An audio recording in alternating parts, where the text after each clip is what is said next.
घटनेचा विजय असो।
बाबत आजचा हा जो कार्यक्रम जो मोर्चा आपण आयोजित केलेला आहे तो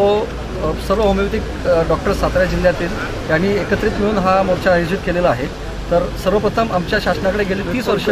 काही प्रगल्भित मांडण्या आम्ही मांडलेल्या आहेत की ज्याच्या शासन दरबारी गेली 30 वर्ष याच्यावरती खूप उहापोह होऊन अनेक कमिट्या, अनेक मीटिंग्स, अनेक स्तरांवरती ह्या प्रश्नाला शासनाकडून फारसा काही रिस्पॉन्स न मिळाल्यामुळे वेळोवेळी वेगवेगळ्या माध्यमातून चर्चेतून हा प्रश्न न मिटल्यामुळे आमच्या ज्या काही विविध मागण्या आहेत त्यातली प्रमुख मागणी जी आहे ती म्हणजे होमिओपॅथिक डॉक्टरांना जे आज प्रॅक्टिस करतात खेडोपाडी गाव पातळीवरती, तर ह्या सर्वांना होमिओपॅथिक डॉक्टरांना ॲलोपॅथीची परमिशन मिळावी, प्रॅक्टिस करण्यामध्ये कायदेशीर परवानगी मिळावी, NRHMचे जे काही सरकारी कार्यक्रम आहेत त्याच्यामध्ये समाविष्ट करून घेण्यात यावं, तसेच सरकारी सेवेमध्ये त्यांना भरती करून घेण्यात यावं। एक कंडेन्स्ड कोर्स जो शासनाने 6 महिन्यापूर्वी डिक्लेअर केलेला होता तर त्याची अंमलबजावणी करून सर्व होमिओपॅथिक डॉक्टरांना रितसर परमिशन मिळावी। तसेच जे काही विद्यार्थी आज कॉलेजमध्ये शिकत आहेत तर या सर्व विद्यार्थ्यांना त्यांना एक कंडेन्स्ड कोर्स त्यांच्याही सिलेबसमध्ये ॲड करून हा शासनाने रितसर ह्या कोर्सला मान्यता द्यावी। तर अशा आणि आणखीन बरेच मागण्या ज्या शासन दरबारी पेंडिंग आहेत तर याच्यासाठी आज सर्व महाराष्ट्रातून सर्व जिल्ह्यांमधून हे मोर्चे निघत आहेत। आजच्या मोर्चानंतर आम्ही हे निवेदन कलेक्टर साहेबांना देणार आहोत आणि यातून शासनापर्यंत हा निरोप पोचावा अशी अपेक्षा। त्यातून सरकारने जर काही ठोस निर्णय नाही घेतला तर 9, 10 आणि 11 ह्या तारखेला आमरण उपोषणासाठी सर्व डॉक्टर्स आज